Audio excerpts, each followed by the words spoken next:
En ce 1er mai, fête du travail, bien entendu, il y a eu des défilés, des manifestations au plan national, mais est-ce que les syndicats ont toujours l'importance d'antan?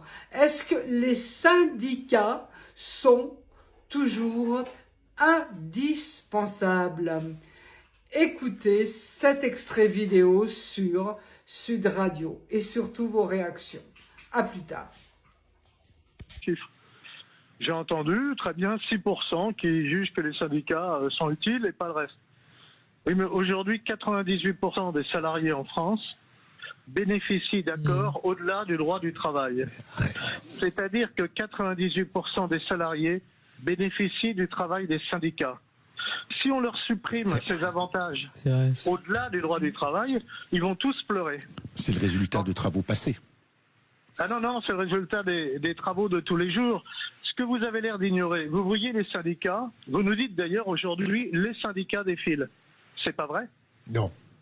Des syndicats. Et en ordre dispersé, parce qu'ils ne sont pas tous ensemble. Hein. Mais je n'ai pas vu la CFTC dans la rue, et pourtant la CFTC, c'est un des syndicats les plus constructifs. Oui. Et qui dans les entreprises, comme les autres syndicats, au quotidien, se battent pour régler des problèmes, pour trouver de bons accords. Et quand vous en parlez à un autre syndicat dont vous parlez jamais, qui sont les syndicats patronaux, que disent-ils? Nous avons absolument besoin d'interlocuteurs dans les entreprises. Parce qu'on ne va pas négocier individuellement. Quand vous avez une entreprise de 150, de 1000 ou de 10 000 personnes, il faut une représentation.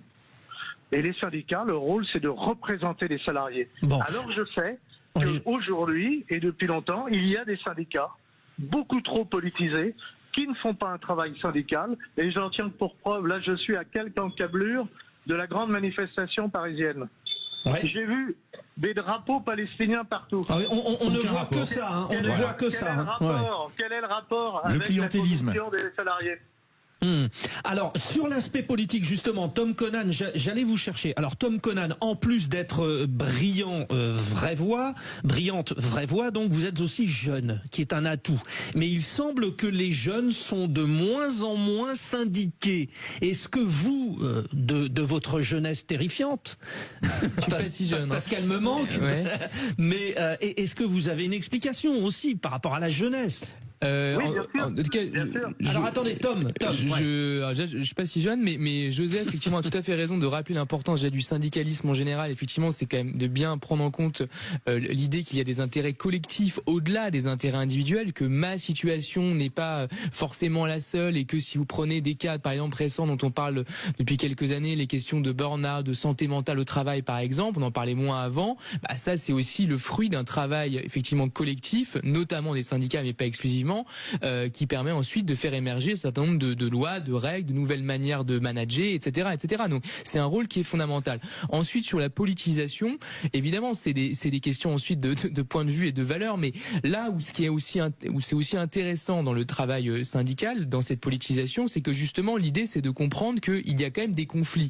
Il n'y a pas systématiquement des conflits, mais il y a possiblement des conflits au sein du monde du travail, au sein de l'entreprise, entre des groupes avec des intérêts qui s'opposent, qui s'opposent pas forcément de manière absolue, mais qui peuvent s'opposer à un moment donné. Si vous prenez par exemple des cas extrêmement ordinaires d'une entreprise, par exemple, qui peut faire beaucoup de profits, qui peut reverser des dividendes importants, qui peut avoir des dirigeants qui vont avoir des rémunérations importantes, et dans le même temps qui peuvent supprimer beaucoup d'emplois, ne pas augmenter leurs salariés, etc. Bah, il faut un contre-pouvoir. Là, vous avez évidemment besoin d'un contre-pouvoir. Vous avez besoin effectivement d'une certaine politisation, pas au sens de ce que j'ai entendu tout à l'heure, mais au sens effectivement d'une problématisation réelle des luttes qui peuvent exister. Avec les enjeux de répartition des richesses. Mais revenons sur la politisation, cher Joseph Touvenel. Moi, j'ai toujours entendu, jeune étudiant, donc ça date pas d'aujourd'hui, mais que l'exemple allemand était le meilleur parce que eux ne rentraient pas dans les discours politiques et agissaient. C'est ça l'idée, Joseph, quand vous parlez de politisation?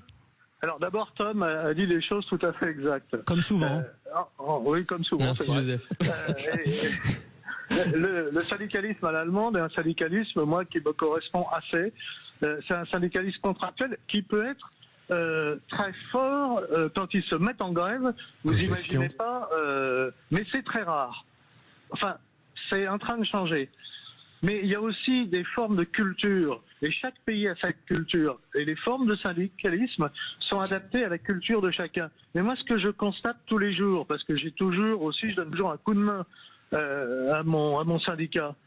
Tous les jours, il y a les gens qui font la queue pour qu'on les défende sur des problèmes de droit du travail. Et là, on s'en aperçoit pas. C'est un travail quotidien. Et c'est un travail assez efficace, mais je reconnais aussi à la partie patronale, moi je suis pas en opposition systématique, je souhaite que mes entreprises se portent bien, qu'elles fassent des bénéfices, mais en même temps il faut respecter par exemple des horaires de travail, parce qu'on a une vie de famille, il faut aller chercher les enfants, et donc ça se protège, et puis quand il y a des gros bénéfices, eh bien on doit les redistribuer, et le syndicat est là pour ça. Malheureusement en France, le syndicat a trop été et toujours trop dans les luttes des classes, et donc opposer les uns contre les autres, au lieu d'essayer de trouver, avec quelques intérêts divergents, les intérêts convergents, parce qu'on a plus d'intérêt dans notre société à ce que nos entreprises fonctionnent et fonctionnent bien, pour que tout le monde y trouve à la fois son bon droit et à la fois un espace de vie et des salaires corrects.